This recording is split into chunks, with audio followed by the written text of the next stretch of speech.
What's up, you guys? Welcome back to another episode of Bogan Every Podcast, where we talk about anything and everything from a biblical perspective. Before we start this interview, I would just ask, if you're on YouTube, if you could subscribe, if you could comment and give this video a thumbs up, that would be highly appreciated. If you are on Spotify, be sure to follow us, be sure to give us a rating. It helps out tremendously with the algorithm. And if you are on Apple Podcasts, you know what I'm about to say, follow us and give us a rating as well. It helps out tremendously with the algorithm. In this podcast, we are with the man, the myth, the legend, the veteran, I was gonna say rookie, but he's not a rookie, Steve Cishek, who is an amazing friend of mine. He's someone I really much look up to, someone I have a lot of respect for. He's someone who played in the Major League Baseball for about, I keep saying 10 to 13 years. I'm pretty sure it was 13 years. He is a man of God who has been had an immense transformation by God and by God's grace alone. And so we have a conversation about his career, his family life in terms of with his wife and his daughters, what retirement looks like for him, what has he been up to, what has he been doing. We just have a great conversation as well about faith, about theology, about how God got a hold of his heart. This is a really awesome, exciting conversation that I have with him. He's a great man, he's a great guy, he's a man of God, and I hope you guys enjoy this conversation as well. If you love this conversation, if you love anything that has to do with the podcast, be sure to follow us on Instagram as well, at Bogan Everywhere. Enjoy it. I hope you guys take a lot out of it, and I hope this conversation is a blessing to you somehow. Mr. Steve Cishek, thank you for coming on the podcast, man. Of course, a pleasure. So Steve, something I want to ask you that I ask all my guests is, what is something you would say to your 18-year-old self? I wish I had a better plan for my 18-year-old self. First of all, I didn't know the Lord back then, so I would share the gospel with my 18-year-old self, because I had some sort of view that there is a God. I just had no idea. No one's ever shared the gospel with me. I'm from Massachusetts. It's it's not exactly gospel rich in my area. A lot of Roman Catholicism.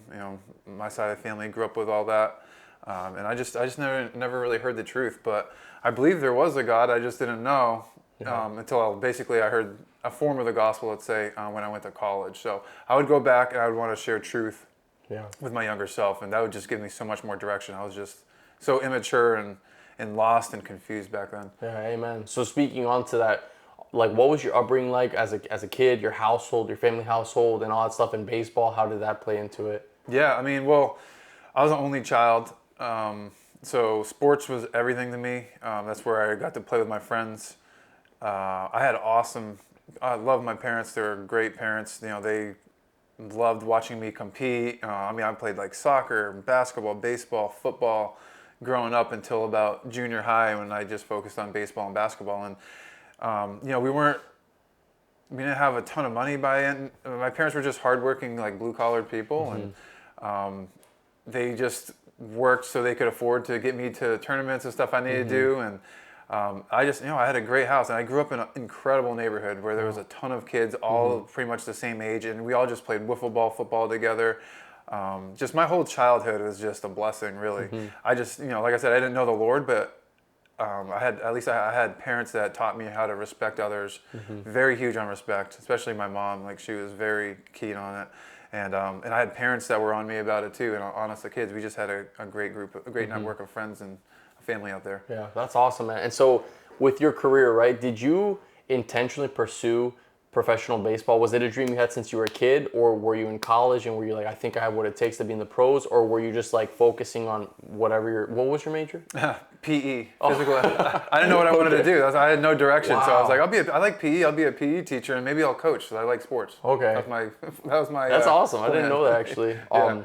So did you intentionally, I guess, pursue, or were you just like, whatever happens, happens? Like, what was your mentality? Because you're a veteran. You were in the league for 10, 13 years. Yeah. So like, what I guess what was the heart behind it? It all started, I guess when you're a kid, you always wanted to play Major League Baseball, right? Like, I always pretend I was Nomar Garciaparra. I don't know if that was before your time, but he used to adjust his, he had this routine with his batting gloves, and we'd do that in the backyard playing wiffle ball. I went to a D2 school to be a PE teacher. It was a liberal arts school. And I loved baseball, and it helped pay for my scholarship. My grandmother was paying my way into college, and I wanted to help her out, so I made sure I got good grades and, got some sort of help on the athletic side. And so that was my plan, is just to get through college, enjoy the college lifestyle, and get my degree in physical education, and go be a PE teacher in my hometown up north. And but I wasn't recruited much. I had to send out a bunch of VHS tapes, which again, before your time, to schools. And I heard back from a couple of them, one of them being Carson Newman College. It's now Carson Newman University, but they reached out to me. I went down there for a visit, and the coaches were very strict. Like, if you're 5 minutes early to class, it's 5 miles, you're late. Like, we want every kid is to be on time. It was almost like military.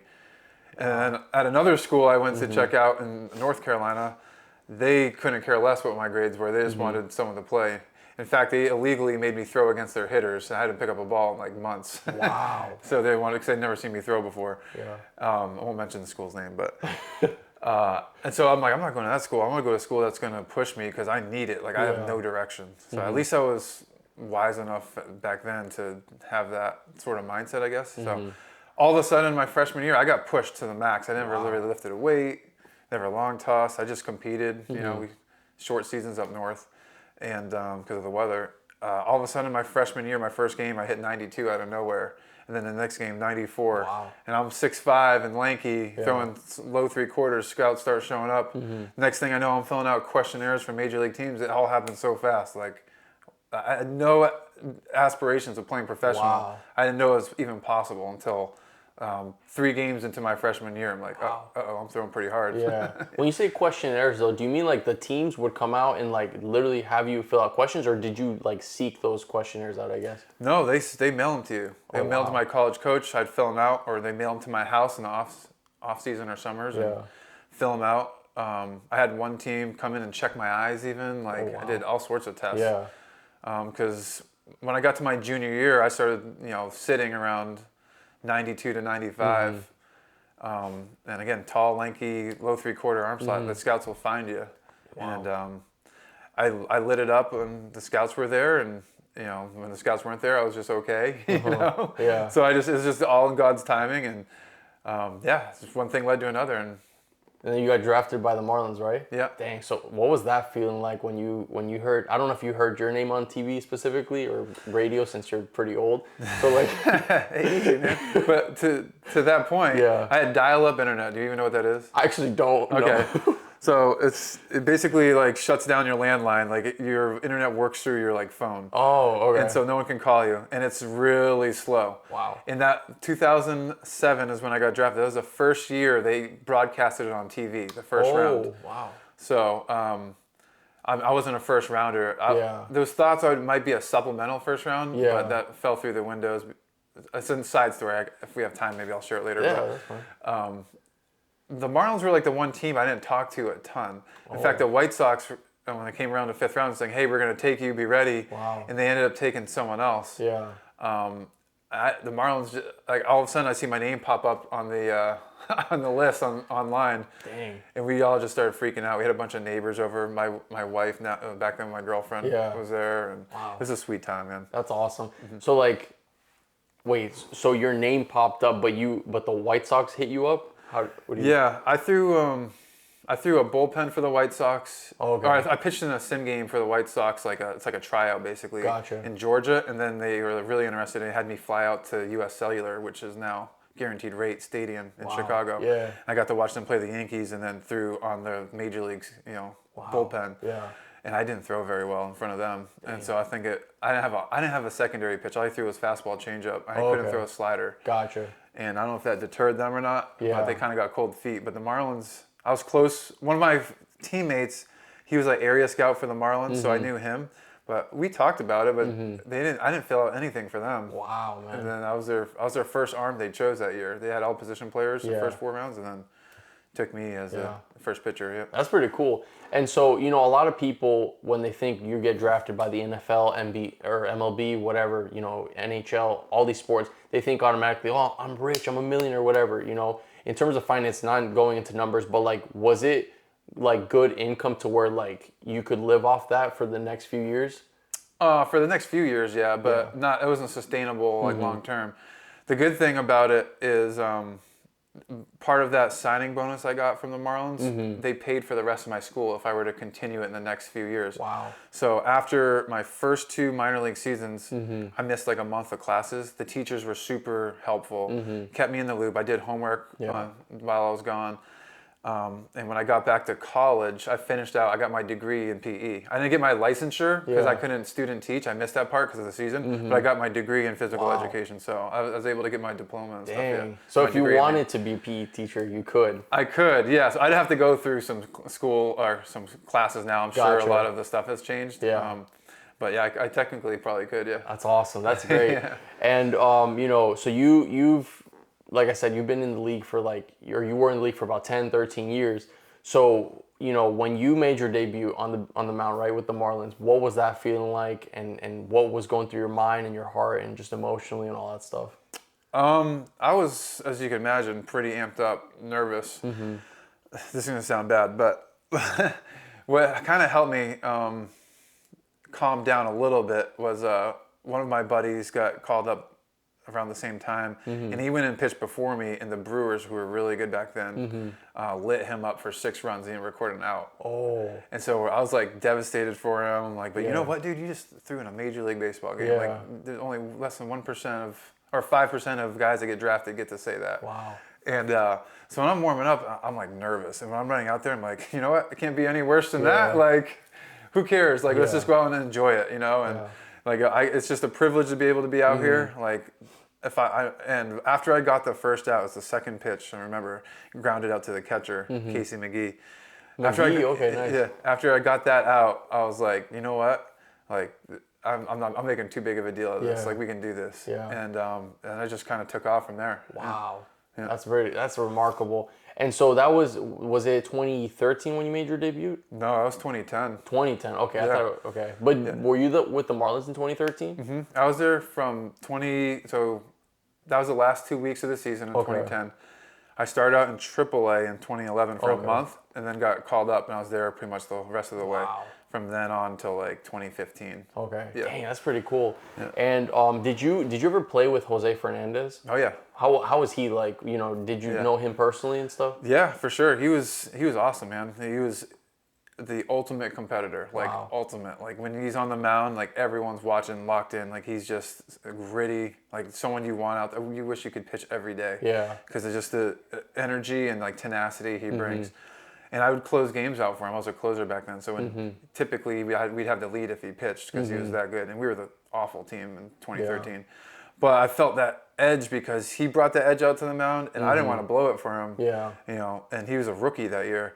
I wanted him to have good numbers and carry that out for the rest of his career. And so it pushed the rest of us to be good for him and the team. And so I love his tenacity. Yeah. We had to calm him down. He got a big head a little bit going into the 14 season because he was so good his rookie year. He was an all-star.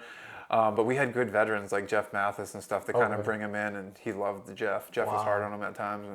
But there was just such a good relationship there. That's awesome, man. That's awesome. And what would you say was your favorite team to play for? Which organization out of all the teams you've been with? Definitely Chicago Cubs. Okay. Yeah. Because of the management or because that specific year? Everything. Okay. The management was first class. Like, they treated my family like unbelievable. I mean, when we would go on road trips, for instance, like, they had a camp out. Like, my kids camped out and slept on the center field at Wrigley Field. Okay. Under the lights. Like, stuff like that. They just did so much for your families that you just felt so comfortable when you were going on the road and so happy. And they just went above and beyond any other organization. Yeah. That's awesome. Yeah. And Joe Madden was the coach at that time, right? Yeah, Madden was the manager. Jed Hoyer was assistant GM. My goodness, I got a brain block. But overall, just even from ownership, it was like a family aspect. Yeah. I just loved it. I love playing. I mean, you're playing at Wrigley Field when you're home every day. That's awesome. The living there was incredible. So we had a Jenny's ice cream basically in our backyard. I don't know if you've ever had Jenny's ice cream. I've heard of it, but I haven't had it. Yeah. Yeah. Dang, that's pretty cool. And so that was the time with Baez, Rizzo, and Bryant, right? Mm-hmm. What were they like playing with them? They were good. They were a real like tight like core group. Yeah. They won a World Series 2 years prior to me getting there. So it took a little while to kind of I guess, feel like a part of the mix a little. Yeah. You just kind of had to gain their respect, and For rightfully sure. so. You're coming into like a successful organization. Yeah. They were coming off a good year in 17 too. They didn't make the World Series, but they were a good team. Yeah. And so I felt that pressure, but I wanted it. Like this is like I'm starting to get older. This is my last chance at this probably. Yeah.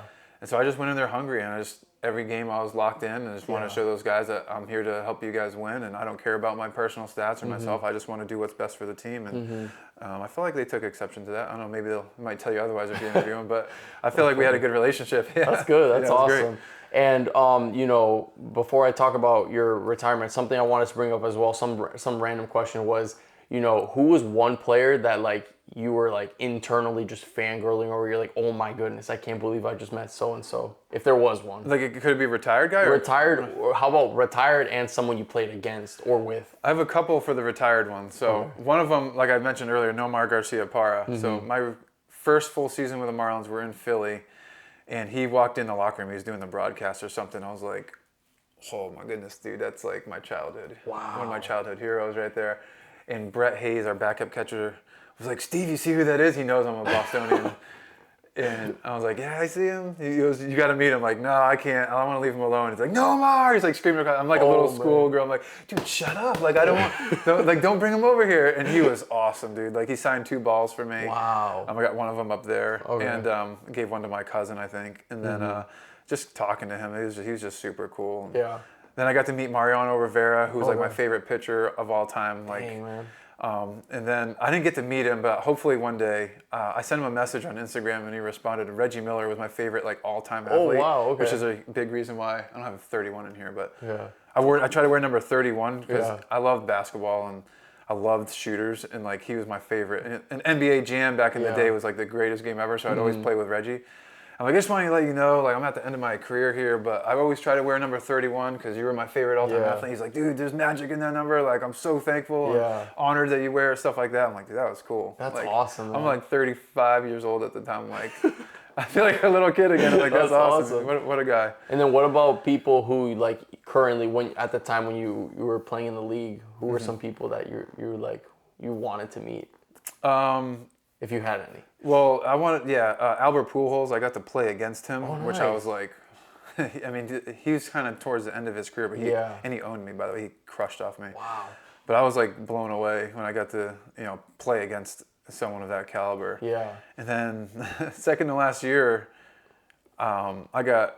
the Astros said I wasn't going to make the major league roster, so I took my opt out, and the Angels signed me. Okay. But it was like hard. Like I didn't want to leave to go to the West Coast again. I'm like, I'm 35 at the time, 36, and I'm like, Marissa, you want to do this? She's like, hey, we're doing whatever you want to do. I'm like, this is a rare opportunity to get to play with Otani and Trout. Like, I do not want to miss that. Okay. And they were incredible teammates. Wow. So it was cool to play with those guys. Yeah. Dang. So I didn't know you played with Otani though, dang. Wait, what year were you with the Angels then? 2021. Okay, yeah. And because he just got into the league, right? Otani? He got into the league, I think, in 19, but he got hurt pretty quick. Okay. 2021 is when he really took his big jump. Wow. Like he was good in 2020, and he's good every year. But like this is like Shohei Otani now. Wow, man. It was impressive. That's pretty cool. Yeah. What's Otani like? Is he humble? Very humble, quiet? Yeah, just he speaks a little bit of English and stuff. Yeah. But really humble, nice, respectful. Like Wow. What about Mike Trout? He's super intense. Like really good dude in the locker room. Yeah. Very personable. You can go up to him with anything. And he's just when the anthem's going, he's just rocking back and forth, ready to run through a brick wall. Like he's just, I think that's why he gets hurt so much, because he's so intense and runs so hard all the time. He just doesn't take a break. Yeah. And unfortunately, playing the game the right way takes a toll on you. So. Oh, for sure. And so, wrapping up with your career specifically with baseball, right? You decided, hey, it's time, right? Was there a specific reason why you figured, like, at the time you chose to retire? Oh man, there's a whole list of things I was going through. Yeah. Obviously, the reasons to stay are great too. Yeah. But for me, my girls are getting older. I don't want to keep pulling them out of the church and out of school. Like that's hard. My last year when I was with the Nationals was a sweet year. I loved playing for them, but there was 2 months out of the year where I'd miss them. And your girls? Yeah, where they stayed home for school. Gotcha. They went to church and stuff, of course, and it was really difficult to be away from my family. So with that, it's hard on my wife. Like it's a lot. For sure. She bring the girls on every road trip if she could, and our 3-year-old's been to over 20 major league stadiums. Wow. You know, she was younger at the time, Yeah. but still, you get the idea. It's a lot of work. And our friend Julia, and we had another friend Anna who helped us out during my career with the kids and stuff. So that was tough on Marissa. I wasn't feeling really good. I mean, my body is just completely beat up. My velo's dropping. At the end of the day, and I look back at it, the juice wasn't worth the squeeze for me. I wanted to be with my family more at this time. And it was a lot of work to get my body to perform the way I wanted to. Yeah. I knew it'd take a lot more to play another year. For sure. And so we just went into that last year.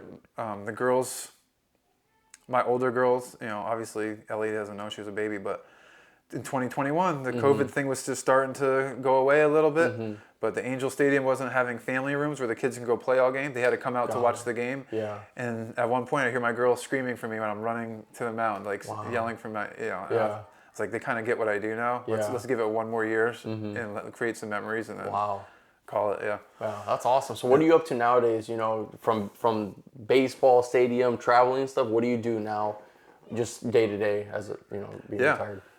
For one thing, since it's on the top of mind because we're doing this, I do a podcast with one of my Cubs teammates that retired as well, Brandon Kinsler. It's called Call to the Pen. We just have fun with it. We just talk about baseball. It's pretty unscripted. We just see some things that we might want to touch on, but we just kind of just go for it. That's awesome. And it's not like we watch a ton of baseball. Like we just know the game and we see something happen and we just share it. It just stems and we start sharing stories. Another thing is you know, we're try to be involved in our church, try to serve where we can. So we host a Bible study here every other Friday. We were doing a Bible study together on Tuesday nights, so it takes some studying to do that stuff. So a lot of reading, which is good for me because I'm a poor reader and poor studier, and just really forced me to stay locked in when I want to be active all the time. Yeah. Some of the hobbies I play golf probably once a week. Yeah. I coached my girls' softball teams, 8U and 10U. Yeah. And then I helped out at Jupiter Christian varsity baseball this year. Yeah, that's right. So those afternoons have been insane. Yeah. Honestly, I feel like there's a lot of other things, obviously around the house, trying to clean some stuff up. But just finding, like I said, ways to serve in any capacity, having meals with friends and, you know, talking about Christ and what the Lord's doing in our lives and reading books on that. And I feel like I'm busier now than when I played baseball, so it's been really good. That's awesome, man. That's good. That's good. Yeah. And you know, with family structure, just in general, you know, when did you meet your wife, and you know, how did you guys meet, and you know, all that awesome stuff? Yeah, she'll tell you one thing. I think we met in high school, and I was playing basketball. I always tell guys she thought I had some game like in basketball. Anyways, not so much off the court maybe, but she saw that jump shot, and she was like, "That's it, that's the one." So that's awesome. It.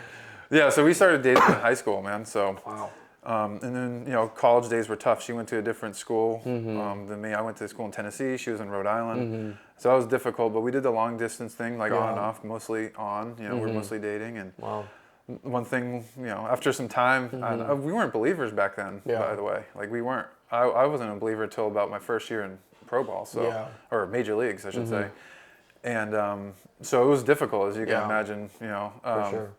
With a ton of temptations out there and stuff like that, and you know, thankfully the Lord saved us from a lot of that. But still, like, it was tough. But you know, God is patient with us, and you know, once you know we became believers, we just had a different perspective on what our relationship should look like. And we weren't perfect by any means, but especially when we were married, I think, you know, we started getting involved in the church, started getting plugged in, started doing Bible studies. All this was so new to us because we were brand new believers, and we're just trying to grow in godliness, walk together in the Lord. So it's been sweet. That's awesome. And when did you become a father? How old were you, and then when did that happen? The 2015 season is when we had our first. So she was born in 2014 in the off season. Okay. So it was a huge adjustment, and I struggled that year. A lot of it, I'm not blaming my baby, but I was just like, oh man, like there's so much more responsibility being a dad than I even fathomed, and like just a lot of sleepless nights and everything like that. But once I realized, what I'm trying to get at is it shows you how selfish you are being a dad. Yeah. You know, you had all these freedoms before. Now you as a mom and dad, you're locked in on this child. And once you get past that, it is the sweetest thing ever for your growth. Yeah. And sanctification as a believer, like, is the best. Yeah. So I'm beyond thankful for my kids. I love them so much. So yeah, that's awesome. So how have your kids, now that you have three, awesome girls, like how have your kids like impacted, I guess, your view on life and also in a way your relationship with the Lord as well? Yeah, I mean, on life, so like I said, grew up with amazing parents. So did Marissa, but I didn't grow up with the truth, right, of the scriptures. Yeah. So for me, like I want to instill a lot of stuff my parents taught me in terms of respecting others, but all that really comes from the scriptures. Like I want to be able to walk my girls through the Word, so that way they're able to discern between right and wrong in the world. And that's what we're really after. We're going through Proverbs right now with the kids, Nice. and the first. So far, 8 chapters is so much about wisdom. Why do you need wisdom? Because it, leads you to the path of righteousness. Yeah. But brings light into darkness. It basically helps you discern between right and wrong. Like my girls are 9 and 7. They're just getting bombarded with this right now. Yeah. So, and it's good because when they get older, they're gonna have so many things pulling them in different directions. And I keep trying to tell them that they don't understand yet, where what little faith they have now is going to be really tested, as they get older. Yeah. So. That's kind of how I think about when you talk about life with them. Like we just want to be able to share the truth with them, but most importantly, and when you become a father someday, to not be a hypocritical parent. Like there's nothing worse than telling your daughter or your kid to do one thing and you don't follow it yourself. Well, why would I want to follow what you follow if you just do whatever you want to do? And so there's nothing more humbling than seeking your kids' forgiveness at that age. Have your kids? I was gonna say, have your kids called you out on it at one point? Wondered. They have before, yeah. Okay. And at times I'm like, you're right. Please forgive me for speaking to you in that way, for being short with you. It's not. It wasn't godly of me as a dad to be like that. Do you forgive me? Yeah, I do forgive you. I'm like, all right, well, I'm going to strive to be a better, in this arena. So, I mean, it's all the time. I mean, I can be a perfect parent. So, absolutely. But you got to be a humble parent. So, He opposes the proud but gives grace to the humble. So, Amen. Yeah. So also, in terms of, I guess, raising kids in a Christian environment compared to what you were telling me, how you weren't in a Christian environment, like, how do you as a parent structure, I guess, implying or showing your kids the faith, but at the same time in a way that's not like pushy or like legalistic to that way, Yeah, well, that's a tough one, right? Because our kids are such different personalities. So our oldest should be like super legalistic. I don't know why I'm like whispering like she can hear me. She's like, go right now. You know what I mean? But it's true. It's like she's such a rule follower, and now that's me. Like I was such a rule follower, so you gotta be careful with that. Wow. Whereas Avery, she's 7, but she can articulate the gospel, and she's not so much a rule follower. She can go off the deep end sometimes, like just trying to be silly and stuff like that. So it's like you got to reel. So which one do you take? You got both of them. You got to reel in. So with Emmy, our oldest, it's just like, hey, look, like, I love that you're doing this. I just want you to know, like, this doesn't save you though. Like, this should be as a result of your faith. Wow. Like, you love Christ, and you should want to do, not do these things.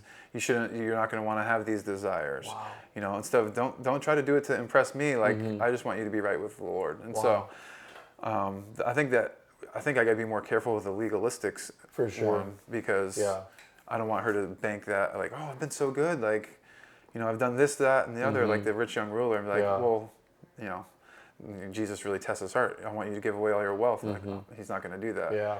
So, yeah. No, that's awesome, man. That's great, because I feel like a lot of times there is like the Christian-y aspect of like, oh yeah, we're Christian, but you don't see the fruits, right? There's just it's something that's spoken from the mouth, and then you have some people, like you were saying, like, not your family obviously, but like people allude to this legalistic manner as well, of like, oh, if you don't do this, then this. If you're not this, then this, And then you also have some people where they're innocently like firm in their faith and stuff, but then I've known a couple people, like the kids are just off the rails, like they go crazy once 18 or high school comes around. Sure. And all that's, I mean, it's just like anything in life, though. This is something so talk to me again in like 5 years, 6 years maybe. But that's where you have to leave it to the Lord. Like, as a parent, you're just faithfully, diligently just sharing truth with your kid. And the Lord does the rest of the work. You can't save your kid. Amen. And that's really hard, because we want to have control over that. And especially over anything, really. But when it's your kids, you really want to. Yeah. So when I come to that crossroad, you have to ask me how I'm doing with that, because I'm going to be struggling. Like, I will. And so is my wife. You can pray for us. But, it's tough. But, we also want our kids to know that there's consequences for what they do. For sure, You know yeah. what I mean? Yeah. Like, so when they, sin, with sin comes suffering, and you gotta discipline them. And so for us, it's like, even our 3-year-old can recite Ephesians 6:1 to us. Children, obey your parents in the Lord. Why? Because this is right. That's your one responsibility. Children, obey your parents in the Lord. Because we're ultimately responsible for your soul. The Lord does the saving work, but the Lord puts us in charge of your soul. Yeah. Yeah. So early on in your childhood, that's your responsibility. Yeah. So if they don't obey, then that's sin, according to the scriptures. So, I mean, we're pretty, like, we're strict parents, but like we give them leniency. Like we let them have fun. They eat ice cream and stuff all the time. You see our yard, it's got chalk with toys. Like we have a good time. Like it's not like we're robots. We're not perfect, but we just I have a really random question that came to mind. So you said you and your wife are high school sweethearts. Would you encourage dating in high school, or are you gonna, like, with your daughters, be like, hey, you have to wait till you're 18 or something? That's a good question. I haven't really thought much about that, but I would say, like, if I were to go back, like if I was a Christian in high school in this climate, like I'd be under eldership. Like, hey, help me walk through. I have to be a man first before I can start. Like dating, maybe, but like when it starts getting serious, like you got if that's the woman you're gonna marry, like I need to be under a discipleship from an elder where he can help me think through what marriages ought to look like. Checking my heart constantly. What am I doing on my free time? All those things matter so much. So that way you're not self-deceived going into a marriage, or especially or even a dating relationship. Yeah. So if I was a high school student, I just want to make sure I'm sitting under a discipler who can help me walk through those things and navigate those things before getting into a serious dating relationship. Gotcha. That's awesome, man. So last, and my favorite part that I've been waiting for this whole time is your faith, right? So I've told you this or not on camera, but off camera, and to you and Daniel specifically, I look up to you guys a lot. Like I'm very appreciative for the teachings, as well as like how faithful you guys are and how much of an amazing example you are to look up to. So let's talk about your faith. Like, I know you said a little bit about how you weren't raised in a Christian household, but like, I think it was you who told me, I know this happened with Daniel, but I think you also told me where you were convinced that you were a believer, but you didn't like actually act out on it, right? Yeah. Okay. Daniel could say the same thing. Yeah. He was in the same boat. Yeah. So like, what was that pivotal moment for you where like, you were like, wow, like, Jesus Christ is my Lord and Savior, and like, the act of repentance and stuff, Yeah, so I'll share my false testimony my false conversion and my conversion real quick. So like I said, I didn't grow up in a Christian household. In fact, Carson Newman is a Baptist college. Okay. So my dad, when he was, he's like, you sure you want to go here? Like, I see there's chapels you have to attend, like 10 a semester, let's say. It's like, yeah, who cares? Like, you just sit there and do my homework, whatever. Like, I couldn't care less. Well, when I went there, I had a group of friends that were Christian friends and a group that liked to party. So when I didn't want to party, I'd go hang out with the ones that were just watching movies that happened to be the believers and hanging out and doing the good things and wholesome things. And long story short, I heard a form of the gospel while I was there from a friend just saying, hey, you're a nice guy, but I just want you to go to heaven. You need to know Christ. That was it. Wow. I'm like, well, yeah, I'll get to know Christ if that's all it means to go to heaven. Like that was my extent of the knowledge of the gospel. I went to FCA events. It was a lot of similar stuff, like God loves you, Jesus loves you, but nothing on repentance or anything like that. I'm like, I'm in, I'm broken. You got me. Like, Lord, you have my soul. And I made a profession of faith April 21st, 2006. Okay. Know the date and everything.